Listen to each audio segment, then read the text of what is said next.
धांधल जी, जो एक सच्चे और नेक दिल योद्धा हैं, परी की व्यथा देखकर द्रवित हो जाते हैं। वे उसकी मदद करने का वचन देते हैं, लेकिन उनके दिल में एक नया भाव जागता है, प्रेम। वे साहस जुटाकर परी से विवाह का प्रस्ताव रखते हैं। परी, जो अब धरती पर बंध चुकी है, कुछ पल सोचती है। फिर वह दो शर्तें रखती है। पहली शर्त, मेरा महल इस धरती पर सबसे अलग और अनूठा होना चाहिए। दूसरी शर्त, मेरी अनुमति के बिना कोई भी उस महल में प्रवेश नहीं करेगा।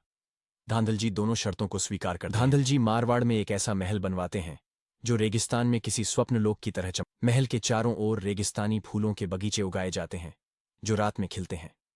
दूसरी शर्त को पूरा करने के लिए धांधल जी महल के प्रवेश द्वार पर सख्त पहरा बिठाते हैं। कोई भी, यहां तक कि वे स्वयं भी, परी की अनुमति के बिना अंदर नहीं जाते हैं। धांधल जी और परी का विवाह संपन्न होता है। कुछ महीनों बाद उनके घर एक पुत्र का जन्म होता है जिसका नाम रखा जाता है पाबूजी। पाबूजी के जन्म की रात मारवाड़ में चमत्कार होते हैं। रेगिस्तान में बरसों से सूखे तालाबों में पानी उफान मारने लगता है।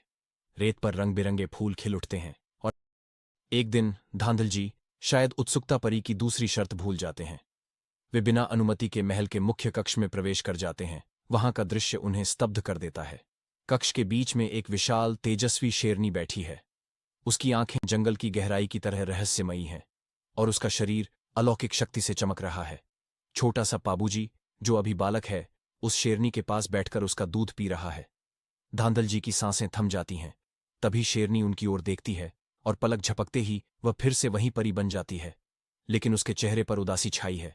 वह धीमे करुण स्वर में कहती है, तुमने मेरा रहस्य देख लिया। यह मेरा दूसरा रूप है, मेरे लोक की शक्ति का प्रतीक। मैं अपने पुत्र को वह शक्ति दे रही थी जो उसे एक दिन महान योद्धा बनाएगी, लेकिन अब तुमने यह जान लिया है, मैं अब यहां नहीं रह सकती। धांधल जी परी को रोकने की बहुत कोशिश करते हैं। परी एक आखिरी बार पाबूजी को गले लगाती है और फिर वह चांदनी में विलीन हो जाती है। पाबूजी का लालन पालन अब उनकी माता कमला दे करती हैं, लेकिन पाबूजी में वह अलौकिक शक्ति और साहस है जो उनकी माता परी ने उन्हें दिया था।